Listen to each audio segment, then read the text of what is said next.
Hi, good morning. I'm making this YouTube video to update myself and my family on our Love and Money series from last year.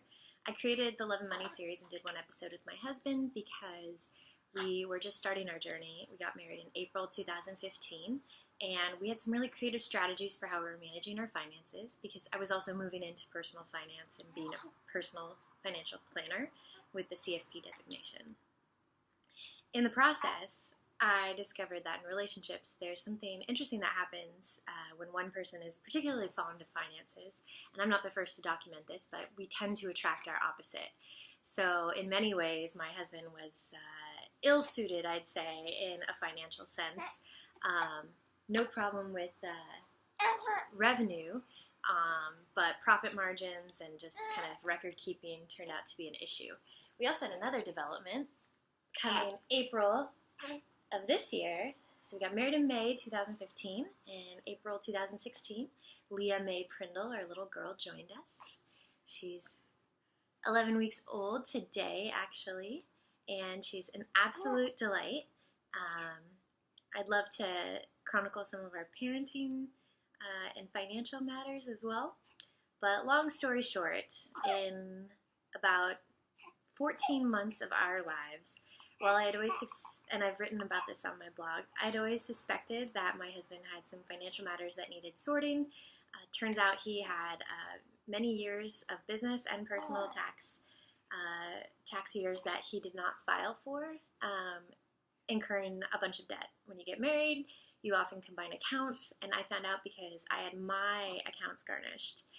So we were able to get through that. We've been filing the taxes, paying all the penalties and interest, which weren't as devastating as I initially thought. Pretty much the total that we were facing would have been about probably in the 100K range between levies and garnishments and debt owed between 3 different tax bureaus.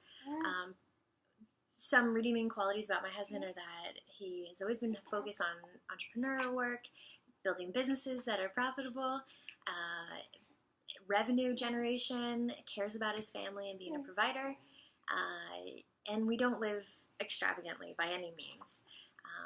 So from that sense, he had all the makings. He had all the bookkeeping and record keeping that we needed to at least put together the years that were missing.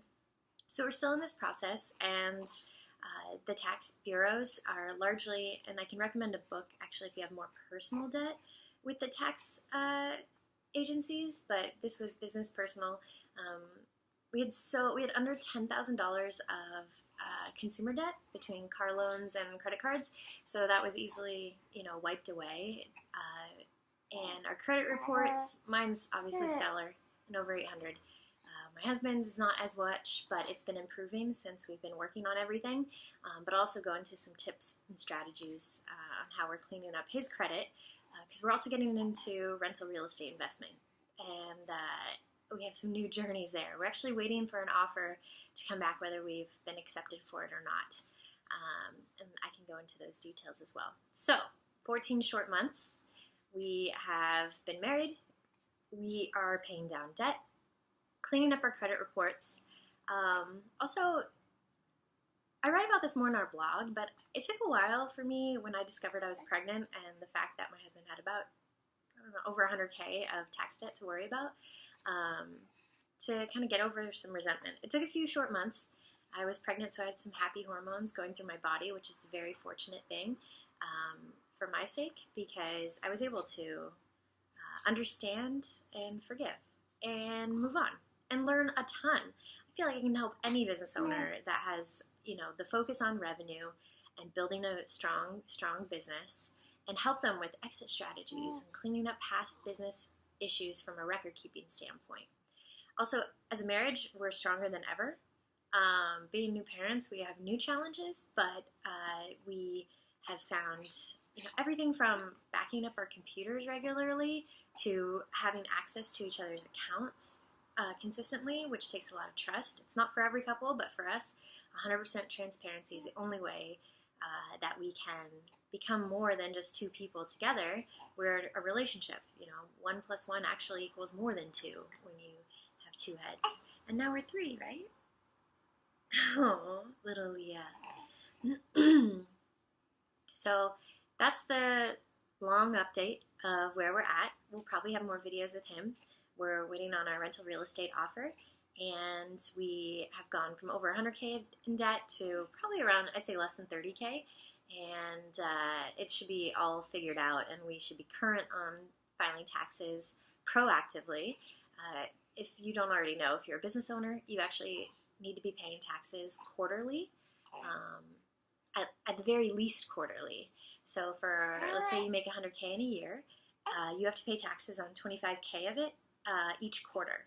And there's a schedule that the IRS and in California, the Franchise Tax Board provides.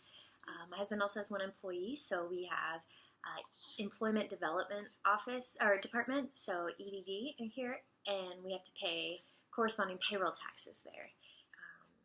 If you are employed and get a paychecks or ADP paycheck, you're very familiar with how you see it as an employee. An employer has to actually do all the math and payment there as well. I can go into a lot of details here, but if there are any questions on, business tax debt or past tax filings, definitely leverage my experience because I did not find a single thing online. I'm a certified financial planner, and I had to do a lot of research and reading up on. So, definitely ask any questions that you have. I'll continue to update and post videos. All right. Bye. Thank you. Say bye, sweetheart. Bye.